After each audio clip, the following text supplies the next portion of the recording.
మీ అందరికీ ప్రభు పేరిట శుభాభివందనములు తెలియజేస్తూ ఉన్న ప్రదోన్ బిడ్లారా, ఈ సమయంలో కొద్ది నిమిషాలు దేవుని వాక్యాన్ని మనము ధ్యానించుకున్నాం. పరిశుద్ధ గ్రంథముల నుండి 91వ కీర్తన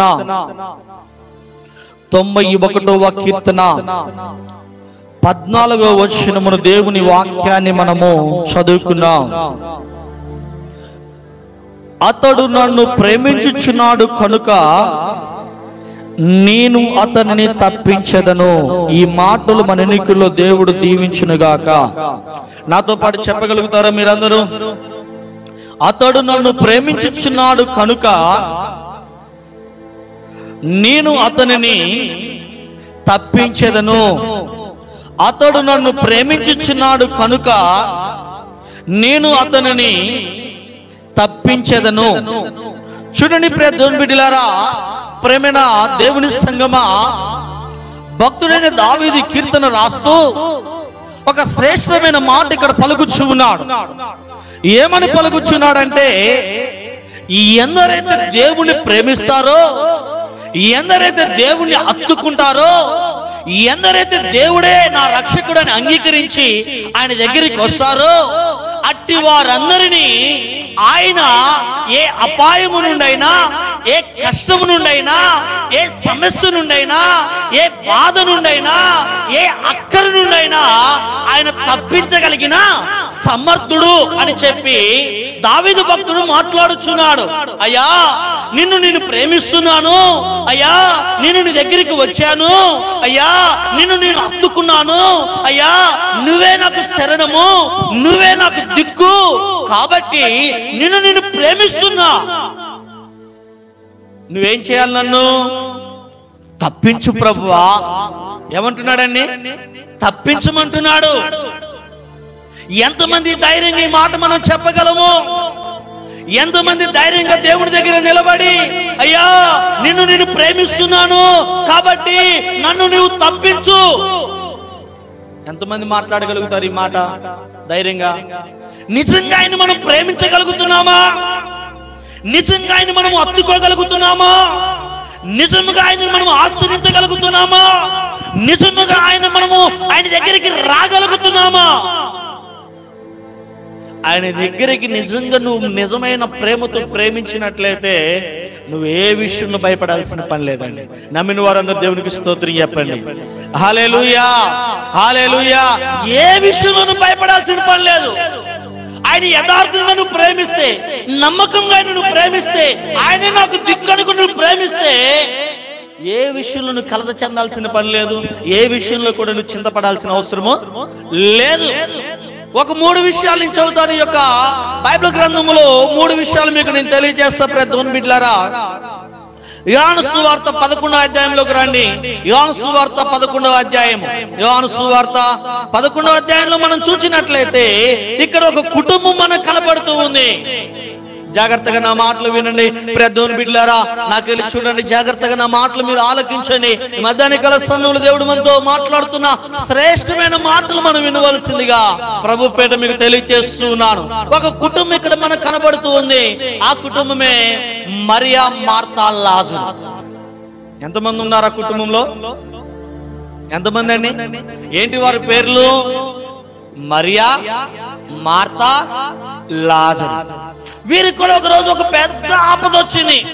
వీరికి కూడా ఒక రోజు ఒక దుఃఖకరమైన పరిస్థితి వచ్చింది. వీరికి కూడా ఇంకా చెప్పాలంటే వాళ్ళ రక్త సంబంధిని పోగొట్టుకున్నారు. లాజరు అనే వ్యక్తి ఏమయ్యాడండి? వీరిని విడిచి చనిపోయాడండి. వీళ్ళని చనిపోయాడు. వీళ్ళ మధ్య లేడు. ఆపద కాదా ఇది? కష్టమా కాదా? దుఃఖమా కాదా? చూడండి, ప్రపంచంలో చనిపోయిన వ్యక్తిని ఎవరు బ్రతికించలేరు. బ్రతికిస్తారా? బ్రతికిస్తారండి? ఎవరు బ్రతికించలేరు. నేను ఈ మధ్య కొన్ని వార్తలు వింటూ వస్తున్నా ప్రియ దేవుని బిడ్డలారా. కొన్ని సంఘటనలు నేను వింటూ వస్తున్నా. అపాయకరమైన పరిస్థితులు మనము ఆ డాక్టర్ దగ్గరికి తీసుకెళ్ళిన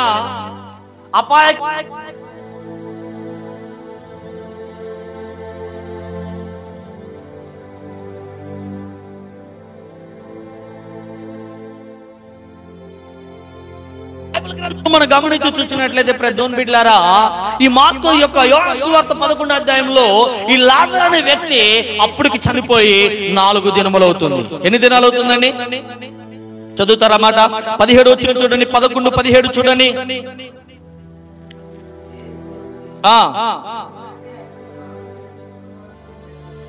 ఎన్ని దినాలంటండి? ఎవరు చనిపోయింది? ఎవరు చనిపోయింది? మాట్లాడాలి. ఎవరు చనిపోయింది? లాజరు చనిపోయాడు. ఎవరు? మరియాకి మార్తకి తమ్ముడు చనిపోయి యేసుక్రీస్తు ప్రభు వారు వారి ఇంటి దగ్గరికి వచ్చేసరికి, యేసుక్రీస్తు ప్రభు వారు వారి కుటుంబాన్ని పరామర్శించడానికి వచ్చేసరికి, యేసుక్రీస్తు ప్రభు వారు వారి కుటుంబాన్ని ఓదార్చడానికి వచ్చేసరికి అప్పటికి అతను చనిపోయి ఎన్ని దినాలు అవుతుంది? 4 దినాలు. దేవుడు ఏం చెప్పాడు? ఇందాక మనం చదువుకున్న కీర్తనలో 91:14, అతడు నన్ను ప్రేమించుచున్నాడు కనుక నేను అతన్ని తప్పిస్తాను. ఎటువంటిదని తప్పించేస్తాడు అంతే. కానీ మనము ఆయన ప్రేమించే ధైర్యం ఉండాలి, ఆయనని మనం హత్తుకునే ధైర్యం ఉండాలి, ఆయన యథార్థముగా ఆయనకెళ్ళి చూచి ఆయన ప్రేమలో మనం నిమగ్నమై ఉండాలి. ఈరోజు దేవుణ్ణి ఫార్మాలిటీకి ప్రేమించే వాళ్ళు ఉన్నారండి.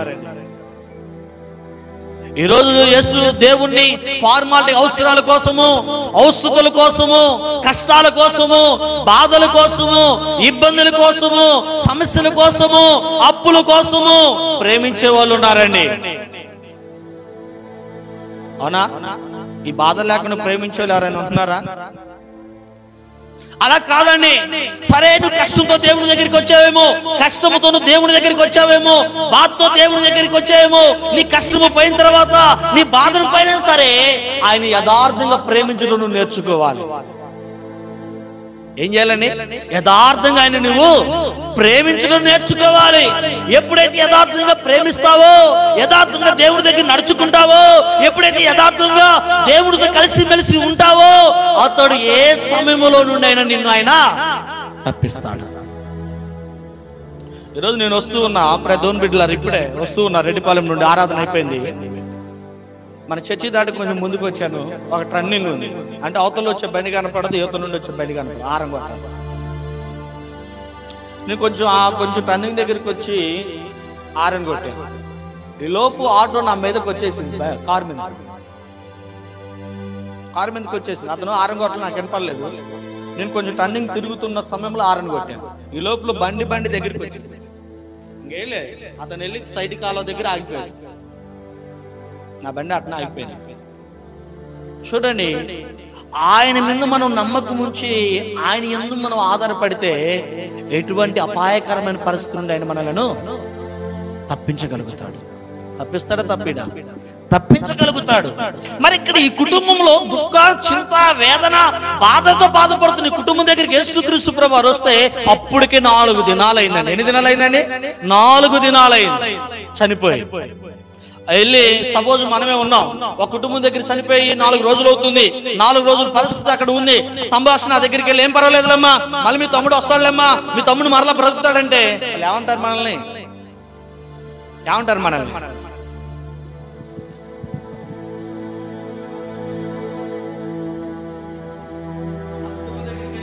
ఏం పర్వాలేదులేండి, మరలా మీ తమ్ముడు వస్తాడులే, మీ తమ్ముడు బ్రతుకుతాడులే, మీ తమ్ముడు మళ్ళీ లెగుస్తాడులే, ఏం పర్వాలేదు అని అంటే వాళ్ళు ఏమంటారు? ఇటు మంచోడా, తెక్కలోడా అంటారు. అవునా? అంటారా? మాట్లాడరా? అంటే మనం మాట్లాడే మాటలను బట్టి ఏం చూస్తుంటారు? ఒక ఎర్రోళ్ళలాగా మనల్ని చూస్తూ ఉంటారు. అంటే ఎందుకు జ్ఞానము లేని వాడిగా మనం చూస్తూ ఉంటారు. కానీ ఇక్కడ యేసుక్రీస్తు ప్రభువు వారు అంటున్నాడు కదా, అమ్మా మీరు ఎంత ప్రేమించారో నన్ను నాకు తెలుసు, ఎంతగా నన్ను ఆదరించారో నాకు తెలుసు. ఈ గ్రామానికి వచ్చినప్పుడల్లా, మీ గృహం యొద్దకు నేను వచ్చినప్పుడు ఏ రకంగా నాకు పరిచయం చేశారో తెలుసు.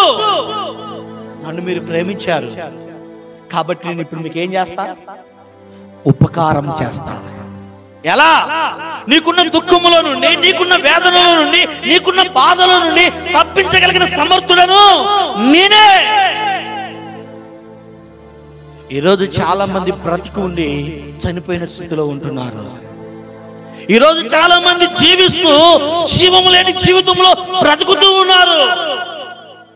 ఈరోజు చాలా మంది పైకి అందంగానే కనబడుతున్నారు, కానీ హృదయంలో వేదనతో కుమిలిపోతూ ఉన్నారు. అటువంటి వారిని దేవుడు పిలుస్తున్నాడు కదా, నా దగ్గరికి రా, నీకున్న చింత యావత్తు దుఃఖమును తీసివేయగలిగిన వాడును నేనే.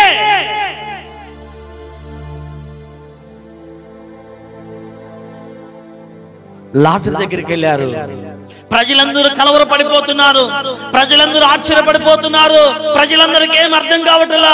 ఏంటి, ఒక చనిపోయిన వాడిని బాధిపెట్టి 4 రోజులు అవుతుంటే, ఒక చనిపోయిన వాడిని సమాధిలో ఉంచి 4 రోజులు అవుతుంటే వెళ్దాం రండి పిలుస్తాడేంటి? ఎవరికి ఏం అర్థం కావట్లా. దేవుని వాక్యం ఏం సెలవిస్తుంది? నన్ను ప్రేమిస్తే నిన్ను నేను తప్పిస్తాడా తప్పిడా? ఇది సాధ్యమేనా? మరి సాధ్యమేనా? బైబిల్ గ్రంథంలో కూడా మనం అనేక విషయాలు చూడవచ్చు. పెద్దోని బిడ్డలారా, ఒక చిన్నది చనిపోయి మంచం మీద పనుకొని ఉంటే ఆ కుటుంబంలో అందరూ దుఃఖిస్తూ ఉన్నారు, వేదన పడుతూ ఉన్నారు, దుఃఖ కాంతురాలైపోయి ఉన్నారు. అందరూ కూడా ఇంకేం లేదు, ఆ చిన్నదాన్ని తీసుకుని వెళ్ళడానికి సిద్ధపడుతున్న సమయంలో యేసుక్రీస్తు ప్రభువారు ఎక్కడికి వచ్చారు? ఆ గృహము యొద్దకు వచ్చారు. ఎక్కడికి వచ్చారండి? ఆ గృహము యొద్దకు వచ్చారు. ఆ గృహం యొద్దకు వచ్చి ఆ గృహంలోనికి యేసుక్రీస్తు వెళ్ళిన తర్వాత అంటున్నాడు కదా, మీరందరూ బయటికి వెళ్ళిపోండి. ఆ చిన్నది ఏం చేస్తుంది? నిద్రిస్తూ ఉంది. ఏం చేస్తుందండి? నిద్రిస్తూ ఉంది. అక్కడున్న పరిస్థితులు ఏమిటి? అక్కడున్న సిచ్యువేషన్ ఏమిటి? అక్కడున్న స్థితిగతులు ఏమిటి? అందరూ భయంకరమైన వేదనతో దుఃఖంతో కన్నీరు కారుస్తూ ఉన్నారు. మరి దేవుడు వీరి పట్ల ప్రేమ చూపించాలా వద్దా? దేవుడు వీరి పట్ల కనికరం చూపించాలా వద్దా? వీరి పట్ల దేవుడు జాలి చూపించాలా వద్దా? వీరి పట్ల దేవుడు కనికరము చూపించి వీళ్ళని రక్షించాలా వద్దా? ఆ చిన్నదాన్ని చేపట్టుకొని చిన్నదాన్ని లెగు అనగానే లేచి ఏం చేసిన చిన్నది? కూర్చొని. అది కాదండి, ఇంకా ఆశ్చర్యం ఇక్కడ ఏంటంటే, ఒక మనిషి ఇక్కడ చనిపోయి 4 దినములైంది. అతని దగ్గరికి వెళ్ళి దేవుడు ఆ కుటుంబం యొక్క దుఃఖమును తీర్చడానికి, ఆ కుటుంబం ఉన్న బాధను తీర్చడానికి, ఆ కుటుంబం ఉన్న వేదన తీర్చడానికి ఆ సమాధి వద్దకు వెళ్ళి లాజరు అని పిలవగానే 4 దినములు సమాధిలో పాతి పెట్టబడి ఉన్న ఒక మనిషి శవము ఏమైందండి? లేచి నడిచి వస్తుంది. దేవునికి స్తోత్రం చెప్పండి. హల్లెలూయా, హల్లెలూయా. ఈ రోజుల్లో కూడా అనేక మంది దేవుని బిడ్డలారా, జీవము లేని వాటికి జీవము కలిగిన దేవుని ఆరాధించలేక, జీవము కలిగిన దేవుని పూజించలేక, జీవము కలిగిన దేవునికి మొక్కలేక ఇంకా అనేక మంది జీవము లేని స్థితిలోనే బ్రతుకుతూ ఉన్నారు. నీకు జీవము కావాలంటే, నీకు చలనము ఉంది, నీలో ఒక ఆత్మ ఉంది, ఆత్మను రక్షించుకోవాలి, ఆత్మ ప్రకారం నేను జీవించాలని ఆశ నీకు ఉన్నట్లయితే అంటున్నాడు కదా, నన్ను నువ్వు ప్రేమించు, నిన్ను నేను తప్పిస్తా. దేవుడు ఇక్కడ లాజరు ఏం చేశాడండి? ఎవరికి సాధ్యపడని విషయం, ఎవరికి సాధ్యము కానిది దేవుడు ఏం చేశాడు? లాజరుని, చనిపోయిన వ్యక్తిని, 4 దినముల క్రితం చనిపోయిన వ్యక్తిని ఏం చేశాడండి? లేపి బ్రతికించినట్లు మనం లేఖనంలో చూడగలుగుతున్నాం. మరి నీ సమస్య దేవుడు ఎందుకు తీర్చడు? నీ కష్టాన్ని దేవుడు ఎందుకు తీర్చడు? నీ వేదన దేవుడు ఎందుకు తీర్చడు? నీ దుఃఖంను దేవుడు ఎందుకు తీసివేయడు? నీకున్న బాధలు దేవుడు ఎందుకు తీసివేయడు? నీకున్న రోగాన్ని దేవుడు ఎందుకు తీసివేయడు? నీకున్న ఎటువంటి సమస్య అయినా దేవునికి అసాధ్యంగా ఉంటుందా? సమస్తం ఆయనకి సాధ్యమే. అందుకని అన్నాడండి ఆయన, ఆవగింజంత విశ్వాసం ఉండేనంట. ఎక్కడ పడిద్దంట? కొండెళ్ళి సముద్రంలో పడిద్దంట. ఎంత ఉండాలంట? ఎంత? ఆవగింజ తెలుసు కదా, మనం కూరలు వేసుకుని ఆవగింజ ఎంత ఉన్నది? తాలింపులు వేసుకునేది నల్లగా ఎంత ఉన్నది, చిన్నగా ఉన్నది. కింద పడితే కనపడతాం కూడా చాలా కష్టతరం, అవునా కదా? అంత విశ్వాసం ఉండాలంట. విశ్వాసులకి ఎంత విశ్వాసం ఉండాలి? అంతైనా ఉండాలంట. ఆవికి ఎంత విశ్వాసం ఉంటే, నువ్వు విశ్వాసంతో ప్రార్థన చేస్తే, విశ్వాసంతో దేవుని దగ్గర మొరపెడితే, ఆ విశ్వాసంతో దేవుని ఏడుకుంటే ఏమైందంట? కొండెళ్ళి, కొండ అంటే కొండ వెళ్దాం, కొండ లాంటి సమస్యలు ఏంటండి? కొండ లాంటి సమస్యలు ఏమవుతాయి? తీరిపోతాయి. సముద్రంలో పడితే కానొచ్చింది ఏదైనా ఒక వస్తువు సముద్రంలో పడితే కానొచ్చిద్దా? కాన్ రావడం చాలా కష్టతరము. అలాగనే నీ సమస్య కొండలాగున్నా నీ ఎదుట, నీ సమస్య కొండలాగా నీ ఎదుట నిలబడినా, ఆవుకింత విశ్వాసంతో ప్రార్థన చేస్తే, ఆవుకింత విశ్వాసంతో దేవుని దగ్గర మొరపెడితే నీ సమస్య వెళ్ళి అక్కడో పడిపోతుంది. సముద్రం అంటే లోకం. ఏంటండి? లోకం. చూడండి ప్రార్థన బిడ్డలారా, అందుకనే నిజంగా నువ్వు దేవుణ్ణి ప్రేమించగలుగుతున్నావా? ఆయన అంటున్నాడు కదా, లోకాసువార్తలో ఒక చక్కటి మాట రాయబడి ఉంది. ఏమంటున్నాడంటే 3వ అధ్యాయంలో అంటాడు కదా, నేను లోకమును ఎంతో ప్రేమించాను. ఆయన ప్రేమిస్తూనే ఉన్నాడు, మనము ప్రేమిస్తున్నామా? ఆయన నిన్ను హత్తుకుంటూనే ఉన్నాడు, నువ్వు ఆయన హత్తుకుంటున్నావా? ఆయన నిన్ను దగ్గరికి తీసుకుంటూనే ఉన్నాడు, నువ్వు ఆయన దగ్గరికి రాగలుగుతున్నావా? దేవునికి స్తోత్రం చెప్పండి. హల్లెలూయా, హల్లెలూయా. ఎంతగా ప్రేమిస్తున్నాడంట ఆయన, ఎంతో కొలత లేదండి. కొలతుందా? ఒక చిన్న ఉదాహరణ చూపిస్తా. తప్పిపోయిన కుమారుడు ఉన్నాడు. ఎవరండి? తప్పిపోయిన కుమారుడు. లోకాసువార్తలో మనకి మాటలు రాయబడి ఉంటాయి. దుర్మార్గుడే కావచ్చు, తండ్రిని కఠిన హృదయంతో చూసిన వాడే కావచ్చు, తండ్రిని చెదరించుకున్న వాడే కావచ్చు, తండ్రిని నెట్టివేసిన వాడే కావచ్చు. కానీ ఒక దినమున మరలా తండ్రిని చూచినప్పుడు తండ్రి యొక్క ప్రేమ ఎలా చూపిస్తుంది? దూరంగా ఉండగానే వెళ్ళి తన మెడ మీద పడి ముద్దు పెట్టుకుంటున్నాడు అంట. అదండి ఆయన ప్రేమ. ఎలాంటిదండి ఆయన ప్రేమ? అలాంటిది. అంతగా ఆయన ప్రేమించే లోకంలో ఎవరు అటువంటి ప్రేమను చూపించలేరు. నీ భర్తే కావచ్చు, నీ తల్లే కావచ్చు, నీ భార్య కావచ్చు, నీ పిల్లలే కావచ్చు, ఎవరైనా కావచ్చు, ఆయన చూపించినంత ప్రేమ ఈ భూలోకంలో ఎవరు కూడా చూపించలేరు. దేవుని బిడ్డలారా, అందుకని భక్తుడు అంటున్నాడు, అయ్యా నిన్ను నేను ప్రేమిస్తున్నా. ఎవరిని? లోకంలో ప్రేమిస్తూ ఉంటారు కదా, లోకంలో ప్రేమ కదా అని చెబుతుంది. ఏమంటున్నాడు? యేసయ్యా ఎవరిని ప్రేమిస్తున్నాను? నిన్ను నేను ప్రేమిస్తున్నా, నన్ను తప్పించు. ఎవరిని తప్పించమంటున్నాడు? నన్ను తప్పించు. దావీదు భక్తుడి కీర్తన, సౌలు ఎంటబడుతున్నాడు, సౌలు తరుముతున్నాడు, ఎలాగైనా దావీదును చంపేయాలి, ఎంటబడుతూ ఉన్నాడు. ఆ సమయంలో అంటున్నాడు కదా, అయ్యా నిన్ను నేను ప్రేమిస్తున్నా, నన్ను నీవు తప్పించు. నీ శత్రువులు నీ ఎంట తిరుగుతూ ఉండవచ్చు, నీ శత్రువుని హతమార్చడానికి నీ ఎంట నీ పక్కన ఉండవచ్చు, కానీ నీ శత్రువుల చేతి నుండి ఆయన ఏం చేస్తాడు? తప్పించగలిగిన వాడు ఆయనే. బైబిల్ గ్రంథంలో మాట రాయబడింది కదా, సంగమా అపాయముల యొద్దకు ఆయన రానిచ్చేవాడు కాడు అంటాడు కదా. రాత్రి వేళ కలుగు భయముకైన పగటి వేళ ఎగురు బాణముకైన నువ్వు భయపడాల్సిన అవసరము లేదు. మధ్యాహ్నం ముందు పాడుచే రోగముకైనా నువ్వు, ఏ తెగులుకైనా నువ్వు దిగులు పడాల్సిన పని లేదంటే దేవుని బిడ్డలారా ప్రేమిణ సంగమా. కాబట్టి దేవుని బిడ్డలారా ప్రేమిణ సంగమా, ఈ మధ్యాహ్న కాల దేవునితో మాట్లాడుతున్నాడు. ఆయన నిన్ను ప్రేమిస్తున్నాడు, నువ్వు ఆయన ప్రేమించగలుగుతున్నావా? మరియ మార్త దేవుని బహుగా ప్రేమించారు, బహుగా హత్తుకున్నారు. వచ్చినప్పుడు తన గృహంలో యేసుక్రీస్తు ప్రభువారికి స్థానం ఇచ్చారు. అందుకనే ఆ కుటుంబం దుఃఖ ఛాయలు మునిగిపోయి ఉన్నప్పుడు ఆ కుటుంబాన్ని దేవుడు ఏం చేశాడు? ఓదార్చినట్లు మనము చూడగలుగుతున్నాం దేవుని బిడ్డలారా. ఇంకొక విషయం చూద్దాం దేవుని బిడ్డలారా. మనందరికి తెలిసిన వాక్యమే లోతండి. ఆదికాండం 19వ అధ్యాయంలో మనం చూసినట్లయితే భయంకరమైన పరిస్థితుల్లో లోతు ఉన్నాడని అక్కడ. దేవుని బిడ్డలారా ప్రేమ సంగమా, ఏ పరిస్థితిలో ఉన్నాడని? భయంకరమైన పరిస్థితిలో ఉన్నాడు. ఎలా ఉంది ఆ సొదొమ గొమొర్రా పట్టణము? పాపముతో నిండిపోయి ఉంది. ఎలా ఉందండి? పాపముతో నిండిపోయి ఉంది. సో చూడండి దేవుని బిడ్డలారా, ఆదికాండం 19వ అధ్యాయం పేజీ నెంబర్ 13. సొదొమ గొమొర్రా పట్టణము లోతు అడుగు పెట్టినప్పుడు ఎలా ఉందంట? పచ్చగా ఉంది. వింటున్నారు నా మాటలు? ఎలా ఉంది? అబ్రహాము నుండి లోతు ఎడమైనప్పుడు, అబ్రహామును విడిచి లోతు పక్కకెళ్ళినప్పుడు, అబ్రహామును విడిచి లోతు పక్కకెళ్ళిపోవటానికి కనులెత్తి చూసినప్పుడు ఆ సొదొమ గొమొర్రా పట్టణము లోతుకి ఎలా కనపడిందంటే పచ్చగా కనపడింది. అంటే ఆశీర్వాదకరంగా కనపడింది.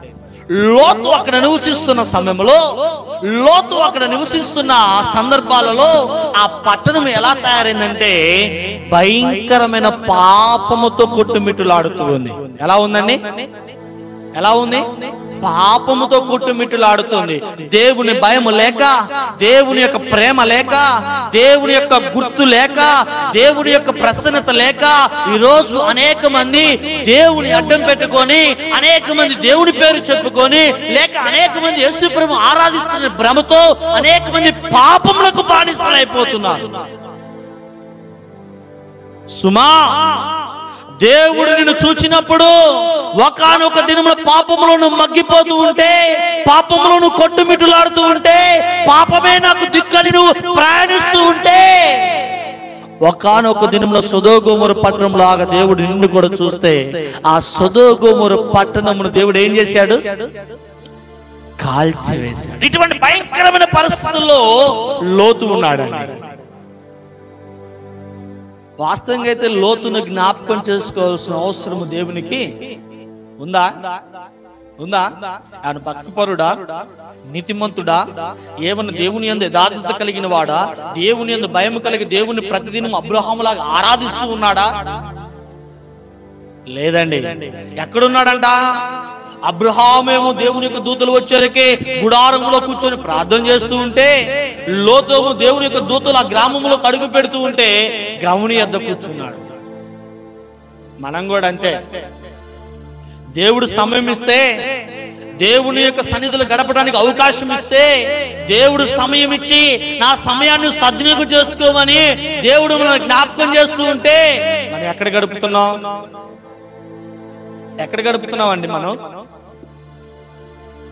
చెప్పండి, ఎక్కడ గడుపుతున్నారు?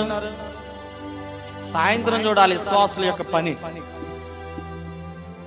వాస్తవంగానే మనం ఈ మధ్య నేను గృహాల దారి చూస్తూ ఉంటే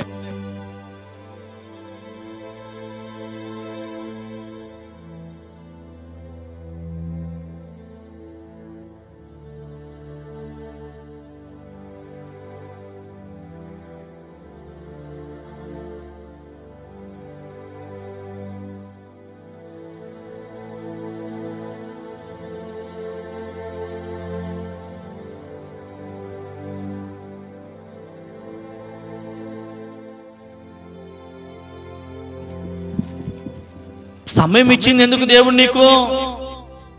దేవుడు నిన్ను ప్రేమించి నీకు సమయం ఇచ్చింది ఎందుకు? దేవుడు నిన్ను ప్రేమించి తన కృపతో నింపింది ఎందుకు? దేవుడు సమయం ఇచ్చి తన రెక్కల కింద భద్రపరిచింది ఎందుకు? ఇంటి దగ్గర కూర్చొని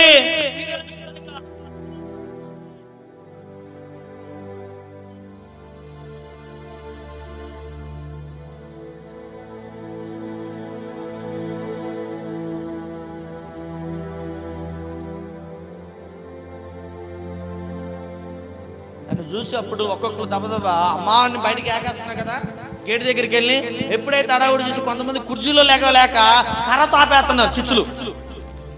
ఆ ఆగుతీయా? నేను అమ్మ అంటూనే ఉన్నాను, ఆనంగానే నేను లోపలికి వెళ్తానే ఉన్నాను. లాగినడి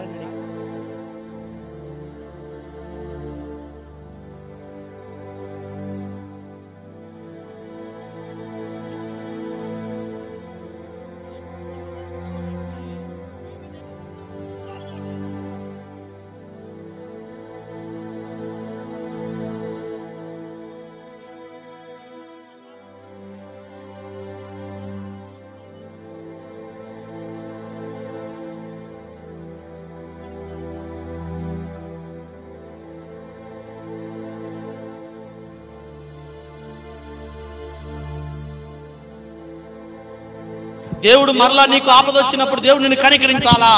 దేవుడు ఆపద వచ్చినప్పుడు నీకున్న కష్టమును నిడిపించాలా? నిన్న నెల సర్దుకున్నారు అందరూ. పాస్టర్ గారు వస్తాడు అని చెప్పి నిన్న నెల ఏం చేశారు?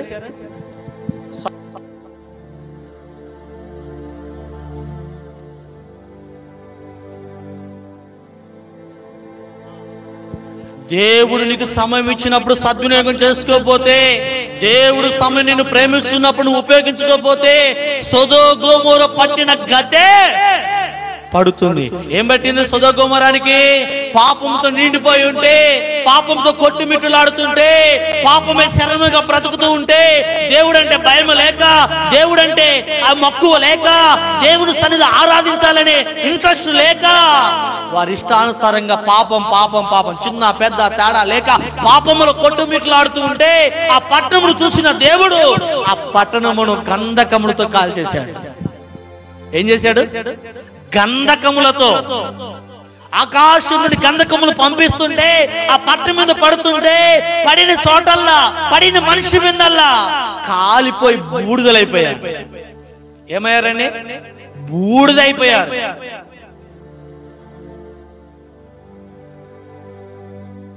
దేవుని భయం చాలా మందికి ఉండదండి. దేవుని భయం చాలా మందికి ఉండదు. ఏదో వెళ్తున్నాం కదా, వస్తున్నాం కదా, ఏదో టైం పాస్ అయిపోతుంది కదా అనుకుంటున్నారు. దేవుడు నిన్ను ఎంతో ప్రేమిస్తున్నాడు. ఈ విషయాన్ని మర్చిపోగాకు. ఈ రోజు భూమి మీద సజీవులుగా నువ్వు ఉన్నావంటే, ఈ రోజు దేవుని యొక్క కృపతో నువ్వు ఇలా బ్రతికి ఉన్నావంటే, కారణం నీ గొప్పతనము కాదు, ఆయన నిన్ను ప్రేమించే విధానము.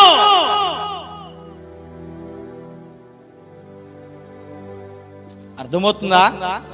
నీ గొప్పదానాన్ని బట్టి నువ్వు బ్రతకట్లా, నీకున్న ఆ యొక్క కండలను బట్టి నువ్వు బ్రతకట్లా, నీకున్న పలుకుబడిని బట్టి నువ్వు జీవించటలా. ఆయన నీ ఎడలో చూపిస్తున్న ప్రేమను బట్టి నువ్వు ఈ రోజు బ్రతికి సజీవుడిగా ఉన్నావు. ఎంతసేపు తెలుసా? నీ జీవితం ఎలాంటిదో తెలుసా? నీటి మీద బుడగ లాంటిది. ఎలాంటిదండి? నీటి మీద బుడగ లాంటిది. అది ఎప్పుడు పగిలిపోతుందో తెలియదు. ఈ నెలలో నేను ఎన్నో చూసా. నా కళ్ళెదురు ఎగిరి, నా కళ్ళెదురు అయ్యగారు అయ్యగారని పలకరించి, నా కళ్ళెదురే రమ్యముగా కనపడి, నా కళ్ళెదురే ఆనందంగా కనపడి, రేపు గడిచేరికి ఏమైందో అర్థం కాల. ఫోన్ వచ్చింది.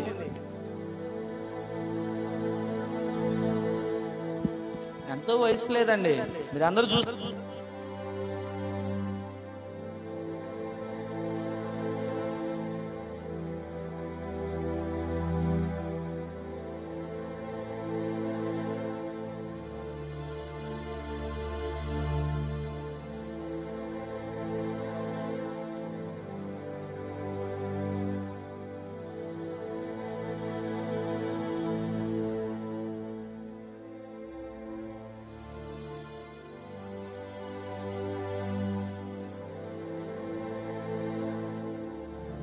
అక్కడే చనిపోయాడు.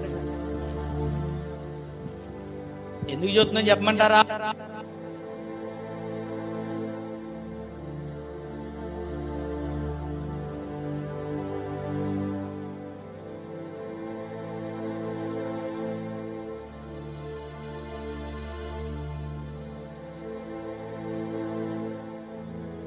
దేవుని యొక్క ప్రేమ ఉన్నప్పుడే, దేవుని యొక్క కాపుదల ఉన్నప్పుడే నీ ఆత్మను సరైన రీతిలో నువ్వేం చేయాలి? రక్షించుకోవాలి. లోతునంత పట్టణములో కూడా దేవుడు ఏం చేశాడండి? జ్ఞాపకం చేసుకున్నాడు. ఏం చేసుకున్నాడు? జ్ఞాపకము చేసుకున్నాడు. దేవుని బిడ్డలారా, ప్రేమైన సంగమా, దేవునికి స్తోత్రం చెప్పండి. హల్లెలూయా, హల్లెలూయా. నిన్ను ఆయన ప్రేమిస్తున్నాడు. దేవుని బిడ్డలారా, ఆయన బహుగా నిన్ను ప్రేమిస్తున్నాడు. ఆయన బహుగా నిన్ను ఇష్టపడుతున్నాడు. బహుగా ఆయన నిన్ను ఆదరిస్తూ ఉన్నాడు. కాబట్టి లోతును జ్ఞాపకం చేసుకున్నట్లే నిన్ను కూడా ఏం చేస్తున్నాడు? ఆయన జ్ఞాపకం చేసుకుంటున్నాడు. దేవుని బిడ్డలారా, దేవునికి స్తోత్రం. హల్లెలూయా, హల్లెలూయా. మూడో విషయం చెప్పి నేను ముగిస్తా. దేవుని బిడ్డలారా, ప్రేమైన సంగమా, లూకా సువార్త 7వ అధ్యాయం, లూకా సువార్త 7వ అధ్యాయం 37వ వచనం. దేవుని బిడ్డలారా, లూకా సువార్త 7వ అధ్యాయము 37వ వచనం. దేవుని బిడ్డలారా, ఇక్కడ పాపాత్మురాలు మనకు కనబడుతూ ఉంది. ఎవరండి? చాలా మంది అంటారు, నేను పాపాత్మురాలం కదండి, దేవుడు నన్ను ప్రేమిస్తాడా? నేను దుర్మార్గుని కదండి, దేవుడు నన్ను ప్రేమిస్తాడా? హాయా చూడండి దేవుని బిడ్డలారా, ప్రేమైన సంగమా,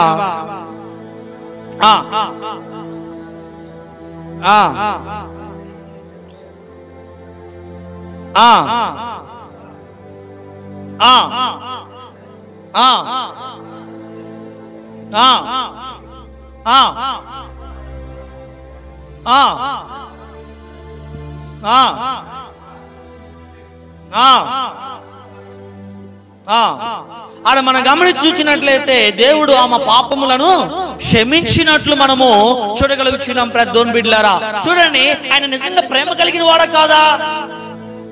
మోషే ధర్మశాస్త్ర ప్రకారం మనం చూస్తే పాపాత్మురాలు పట్టబడితే రాళ్లతో కొట్టి చంపేస్తారు. ఏం చేస్తారండి? రాళ్లతో కొట్టి ఆ గ్రామంలో ఉండకుండా చంపేస్తారు. కానీ దేవుని బిడ్డలారా, ప్రేమ సంగమా, యేసుక్రీస్తు ప్రభు వారి యొక్క దగ్గరికి వచ్చి ఆశ్రయించినప్పుడు, యేసుక్రీస్తు ప్రభు దగ్గరికి వచ్చి ఆమెను యేసుక్రీస్తు ప్రభు వారిని అత్తుకున్నప్పుడు, యేసుక్రీస్తు ప్రభు వారిని ప్రేమించినప్పుడు ఆ పాపాత్మురాలు కలిగిన స్త్రీని దేవుడు ఏం చేశాడని? క్షమించి ప్రేమించాడండి. దేవునికి స్తోత్రం. అనేక మంది ఈర్ష్యపడ్డారు. అనేక మంది ఈ పాపాత్మురాల దగ్గరికి రానిటివేంది అనుకున్నారు. చాలా మంది దేవుని బిడ్డలారా, పాపాత్మురాల దగ్గరికి వచ్చి నీ పాదాలు పట్టుకోవటం ఏందని చాలా మంది ఈర్ష్యపడ్డారు. కానీ ఆయన అన్నాడు కదా, నేను పాపాత్ముల కొరకే భూలోకానికి వచ్చాడు. దేవునికి స్తోత్రం చెప్పండి. హల్లెలూయా, హల్లెలూయా. అందుకని దావీదు భక్తుడు మాట్లాడుతున్నాడు కదా, అతను నిన్ను ప్రేమించుచున్నాడు కనుక అతడు నన్ను తప్పిస్తాడు. లాజరుని తప్పించాడు. మరియ మార్త కుటుంబాన్ని దేవుడు తప్పించాడు. తర్వాత ఎవరినని? లోతు కుటుంబాన్ని దేవుడు తప్పించాడు. మూడోది, పాపాత్మురాలగిన స్త్రీని తన పాపముల నుండి తప్పించినట్లు మనం చూడగలుగుతున్నాం. దేవుని బిడ్డలారా, మరి నువ్వు ఈ రోజు ఏ స్థితిలో ఉన్నావు? ఈ రోజు నువ్వే పరిస్థితిలో ఉన్నావు? ఏ స్థితిలో కొట్టుమిట్టులాడుతున్నావు? ఏ పరిస్థితిలో నీవు భయంకరమైన పరిస్థితుల్లో కొట్టుమిట్టులాడుతున్నావా? దేవుడు అంటున్నాడు, ప్రేమించేవారు లోకంలో ఎవరు లేరని చింతిస్తూ ఉన్నావా? నన్ను ఆదుకునేవారు ఎవరు లేరని వేదన పడుతున్నావా? నన్ను ఎవరు దగ్గరికి తీసేవారు లేరని కుమిలిపోతున్నావా? నన్ను ఎవరు కూడా పట్టించుకునేవారు లేరని ఈ జీవితం ఎందుకని నిరాశమైన స్థితిలో ఉన్నావా? రా, యేసయ్య నిన్ను పిలుస్తూ ఉన్నాడు. నిన్ను నేను ప్రేమిస్తా. దేవునికి స్తోత్రం చెప్పండి. ఏమంటున్నాడు ఆయన? నిన్ను నేను ప్రేమిస్తా, నువ్వు నా దగ్గరికి రా. మరి నువ్వు ప్రేమిస్తావా ఆయన్ని? నువ్వు అతుక్కుంటావా ఆయన్ని? ఆయన పాదాలు పట్టుకుని నువ్వు కూడా అయా నన్ను ప్రేమించవా అని అడుగుతావా? నువ్వు ఆయన ప్రేమించడం నీ వల్ల అయితే ఆయన సమస్తం చేయటం ఆయన వల్ల అవుతుంది. అసాధ్యం అనుకుంది కూడా ఆయన సుసాధ్యంగా మార్చగలడు. నీకు సాధ్యపడదని కూడా ఆయన సాధ్యంగా చేసి మార్చగలిగిన సమర్థుడు. కాబట్టి దేవుని బిడ్డలారా, ప్రేమ సంగమా, ఈ సమయంలో మనందరం కళ్ళు మూసుకున్నాం. అయ్యా, నిన్ను నేను ప్రేమిస్తా, నన్ను నువ్వు ప్రేమించయ్యా. నిన్ను నేను అత్తుకుంటా, నన్ను నువ్వు అత్తుకోయ్యా. అయ్యా, నిన్ను నేను ప్రభు ఆశ్రయిస్తా, నా దగ్గరికి నువ్వు రా ప్రభువా. నీ యందు నేను భయభక్తులు కలిగి ఉంటా, నీ యందు నీ ప్రభువా నిలకడ కలిగి జీవిస్తూ ఉంటా అని చెప్పి మనందరం ఒక్క నిమిషం ప్రార్థన చేద్దాం. దేవుని బిడ్డలారా, ఒక్క నిమిషం ప్రార్థన చేద్దాం.